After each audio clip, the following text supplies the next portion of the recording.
हमने खाली interim bell के लिए अप्लाई किया था। जब हमारा फॉर्म एक्सेप्ट हुआ था तो हमने इंटरम बेल के लिए अप्लाई किया था कि हमें रशीद साहब को छोड़ा जाए ताकि वो अपनी कैंपेनिंग खुद कर सके, जैसे आपने अरविंद केजरीवाल जी को दिया था वो मौका।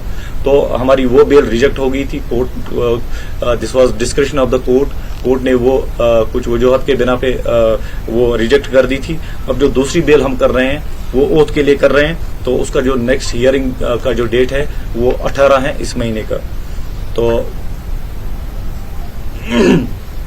अभी तक जो भी हमने देखे हैं कि मतलब जितने भी मेंबर एमपी जो बने हुए हैं जेल से जिन्होंने लड़ा है, तो मुझे नहीं लगता है कि किसी को रोका गया है ओथ के लिए। तो मुझे लगता है कि हमें पूरी उम्मीद है कि हमें भी रोका नहीं जाएगा। We will be allowed to take oath in the parliament only. और तीसरी बात, हम इलेक्शन कमीशन और एडमिनिस्ट्रेशन के शुक्रगुजार हैं। बिल्कुल काफी ट्रांसपेरेंट इलेक्शन हो गए और एडमिनिस्ट्रेशन ने जिस तरह से हमें फैसिलिटेट किया, we are very much thankful. बीच में ये अप्रहेंशन हुआ था कि नहीं कहीं गड़बड़ ना हो जाए, मगर बिल्कुल वो अफवाहें थी। हम बिल्कुल शुक्रगुजार हैं इलेक्शन कमीशन ऑफ इंडिया के, और जो रिजल्ट्स आए उससे हम बेहद सेटिस्फाई हैं। और कहीं ना कहीं इससे जो हमारे नौजवान हैं उनमें जो डेमोक्रेटिक जो प्रोसेस है उसका जो एक ट्रस्ट डिफिसिट सा हो गया था पास्ट में, वो रेस्टोर हो गया कहीं ना कहीं। और लोग, जैसा कि आपने देखा कि लोग जुड़ गए, हमारी जो इलेक्टोरल प्रोसेस है उसमें जुड़ गए, और हम एआईपी एक अल्टरनेट के तौर पे अब उतर रही है। मुझे लगता है कि हमें लोगों का के जो जज्बात है उसका ख्याल रख के हम इंशाल्लाह आइंदा जो भी इलेक्शन होंगे हम इसमें बढ़ चढ़ कर हिस्सा लेंगे। और मुझे पूरी उम्मीद है कि हमारा एक बड़ा हिस्सा होगा नेक्स्ट इलेक्शन में। तो बाकी अगर आपके कुछ सवाल हों। आपने सब कुछ तो बता दिया, लेकिन ये बताना आप भूल गए कि इंजीनियर रशीद क्या इंडिपेंडेंट ही रहेंगे या इंडिया अलायंस के साथ या एनडीए के साथ जाएंगे? बिल्कुल, अभी तो हमारी जो प्रायोरिटी है कि हमारी ये है कि इंजीनियर रशीद साहब को हम ओथ सेरेमनी जो है उसके लिए उसको कैसे कोर्ट से हम ऑर्डर हासिल करें ताकि वो अपना ओथ उठा लें। हमारी प्रायोरिटी वो है। और उसके बाद जो हमारी नेक्स्ट प्रायोरिटी रहेगी वो ये प्रायोरिटी रहेगी कि इंजीनियर रशीद साहब को वो जेल से रिहा कर दें, क्योंकि आप 17.5 लाख लोगों की आवाज को पाबंद सलासल नहीं रख सकते। आपका कोई जवाब नहीं बनता। जैसा कि लोगों की अदालत सबसे बड़ी अदालत है, लोगों की अदालत ने ये फैसला दे दिया है कि इंजीनियर रशीद साहब को रिहा करना चाहिए। बाकी जो वो मामला होंगे that's description of engineer Rashid.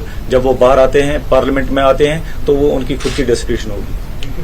साहब, उमर उल्लाह के 4 जून का जो उसने ट्वीट किया और उसके बाद 6 जून को उन्हीं का ट्वीट आया, उस बारे में आप क्या कहते हैं? मैं मैं ज़ाती तौर पर उमर अब्दुल्ला से ये मशवरा दूंगा कि जो मजहबी मामलात होते हैं उन पे ज़्यादा कमेंट्स ना करें, क्योंकि ये बड़ा संजीदा मसला होता है। जैसा कि उन्होंने कहा था कि मैंने शायद उसको ट्वीट वापस किया भी था, बाइकॉट से किसी पर्टिकुलर पार्टी को अगर फायदा होता है तो मुझे नहीं लगता कि हमें उस तरफ जाना चाहिए।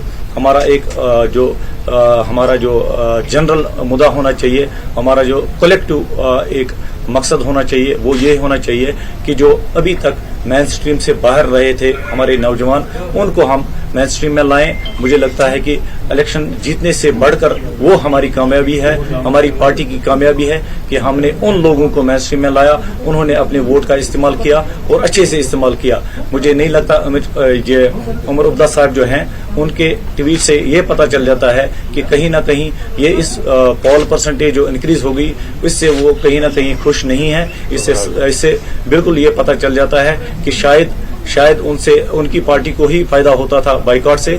तो मुझे लगता है कि जो मजहबी मामला थे उसके मसले में उमर अब्दुल्ला साहब को बड़ी संजीदा होना चाहिए, और मजहब को इस तरह से लेबल करना मुझे नहीं लगता कि ये कहीं पे भी जस्टिफाइबल है। अबरार बात नहीं करेंगे प्लीज, और बाकी पार्टी से कोई बात नहीं करेगा। Don't please entertain anybody. Awami Ittehad Party spokesperson वही अथेंटिक है. That's it. Thank you everyone. Jammu Kashmir Awami Ittehad Party की प्रेस कॉन्फ्रेंस चल रही थी और इस प्रेस कॉन्फ्रेंस में बताया गया कि इंजीनियर रशीद जो बारामूला से आजाद उम्मीदवार थे वो जीत कर आए हैं और बड़ी जीत उनकी हुई है और उनकी रिहाई के लिए, क्योंकि इंजीनियर रशीद तिहाड़ जेल में बंद हैं, उनकी रिहाई के लिए अर्जी दी गई थी लेकिन उनकी अर्जी एक तरह से खारिज हो गई है. अब उनकी दूसरी जो प्राथमिकता है कि हलफ बर्दारी के लिए अब अर्जी दी जाएगी कि हलफ बर्दारी में इंजीनियर रशीद को रिहा किया जाए ताकि वो हलफ उठा सके.